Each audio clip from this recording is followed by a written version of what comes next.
We've reached week 11 in the NFL season. Let's go ahead and get into some predictions. Hello everyone, my name is Jeffrey Anderson. Welcome back to the Sports Porch. Hope you're all having a great day. And without further ado, let's go ahead and get right into it.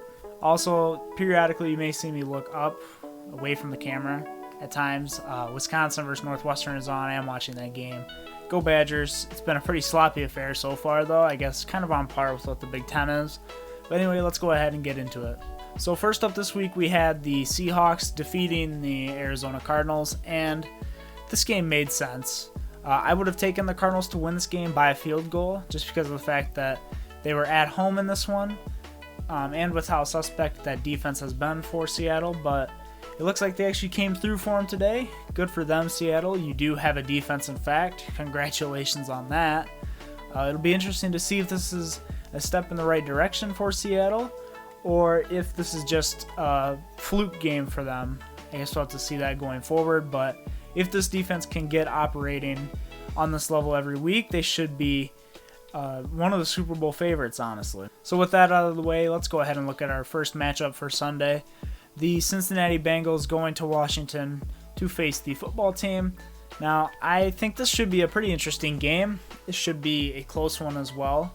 Both teams lost last week in different fashions. The Steelers sort of punched the Bengals in the mouth. It was a very ugly game.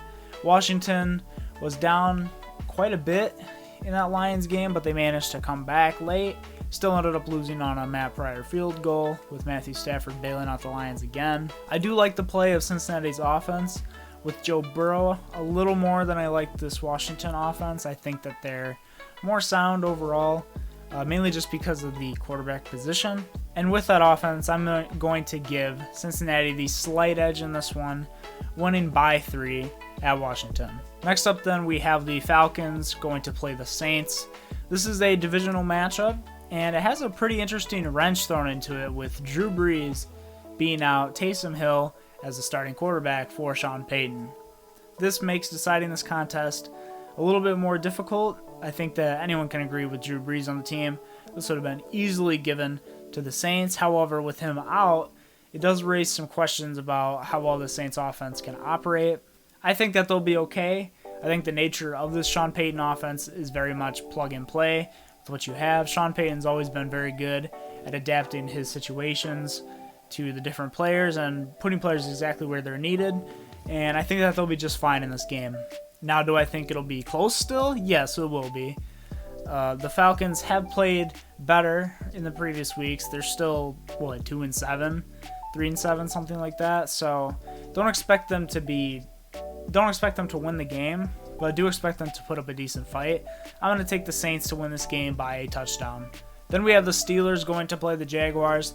This one should be pretty easy. The Steelers should take care of business here, as long as they don't do what they love to do, and that is playing down to their competition. This could very well happen. The Jags just came off a week where they played the Packers tough, really made them work for that win. And they are at home as well, so this could be a case of the Steelers letting their competition come back and play them very closely in this game. The Steelers should still be looked at as the favorites in this game. They are one of the best teams in the NFL currently, with one of the best defenses against a young quarterback. I have them winning this game by 9 points. Then we have the Patriots and the Texans. I thought about making this one of my games of the week, but given the caliber of the teams that are playing, I just couldn't bring myself to do it. At this point in the season, it's pretty clear that, oh my goodness, what a catch that was by Northwestern. Dang it. Quick update, score is going to be 14-7 now. Just an amazing catch by number 81 for Northwestern. Wow, that was crazy. Anyway, this should be a close affair. Both these teams, I'd say, are pretty similar in the talent levels. They both had some really ugly games last week. The Patriots winning their matchup against Baltimore in a rainy day in New England that really helped them win that game. I don't think they win that in regular weather. And the Texans barely losing to the Browns.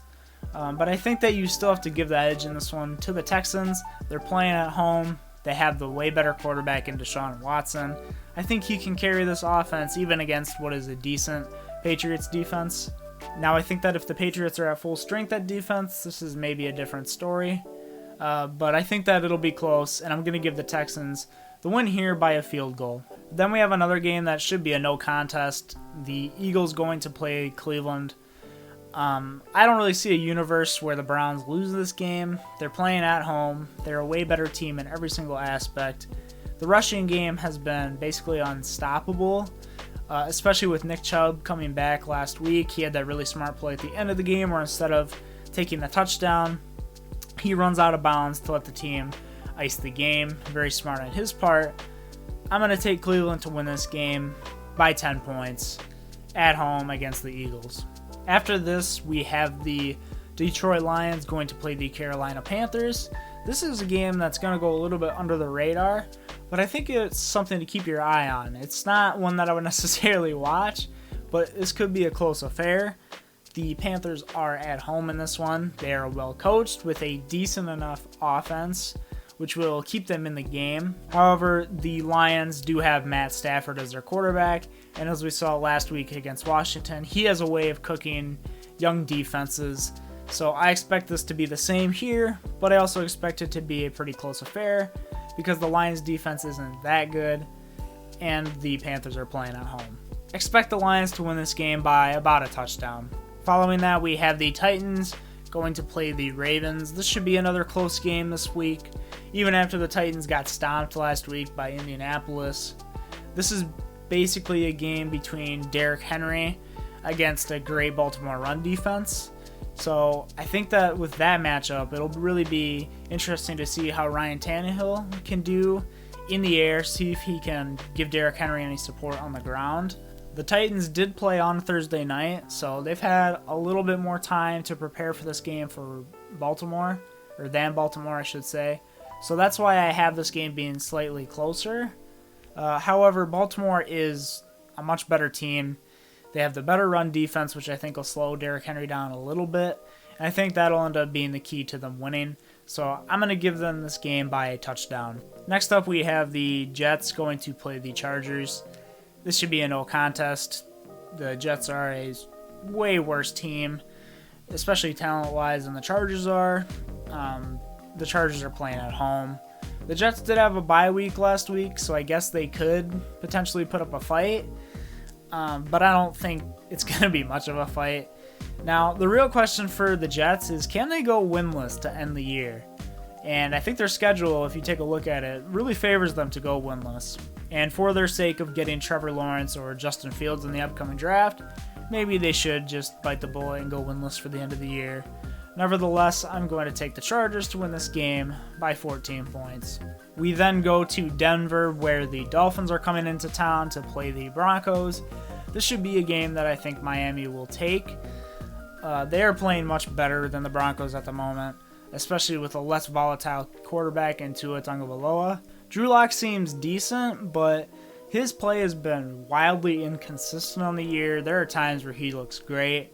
There are other times where he just throws these dastardly interceptions that make you really scratch your head. He kind of reminds me of a younger Nick Foles in that sense, where it's either going to be like a boom or a bust type of thing with him. Either way, though, the Dolphins are a better team. They're better on defense. And I think that Tua has been solid enough at quarterback, even if to this point he has been more of a game manager. I think that's fine with what this team is doing right now.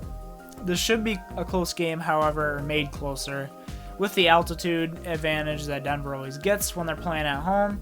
So I expect the Dolphins to win this game by a touchdown or so. Then we have Kirk Cousins and the Vikings welcoming the Dallas Cowboys to their stadium. Now, anything but a win here for the Vikings is basically a failure in my opinion. They're playing at home against a wildly inferior opponent who, granted, did have a bye week this week after putting up a decent fight against the Steelers. However, the Steelers are notorious for playing down to their competition, so that shouldn't have been surprising. Dalvin Cook should put up some big numbers here in this game against a really terrible Dallas defense, and it'll be interesting to see if Kirk Cousins can take advantage of what is a poor pass defense against Dallas. I guess Dallas just has a terrible defense in general, so I'm going to take the Vikings to win this game by 10 points, only because the Cowboys are coming off of a bye. Next up, we have my first game of the week with the Green Bay Packers going to Indianapolis to play the Colts.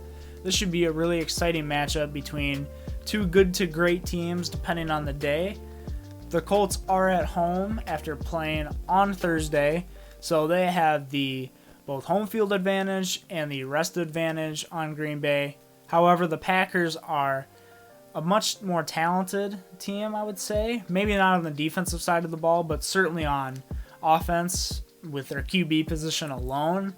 And I think this will give the Packers the slight edge in this game, but expect the Colts to put up a fight. This should be a game that everybody watches. I'm going to take the Packers to win this game by a field goal. Sunday Night Football this week consists of the Kansas City Chiefs going to play against John Gruden in Las Vegas against the Raiders. This is the one team this year that the Chiefs had trouble with that won the game. We've seen them this year have some slight chinks in the armor against the Chargers where they almost lost. But that was the first game that we truly saw the Chiefs lose, and the other team sort of capitalize on the mistakes that they made. Expect John Gruden to game plan well against the Chiefs, as he always does, but I still think the Chiefs should be expected to win this game, especially considering the fact that they just came off of a bye, so they've had a lot of time to prepare for this game. They should take care of business in this one as the best team in the NFL, although the Raiders are at home, so they'll put up a little bit of a fight. Don't expect them to go down without one, especially in this divisional matchup. I'm going to take the Chiefs to win by a touchdown. Then we have a bit of a shocker.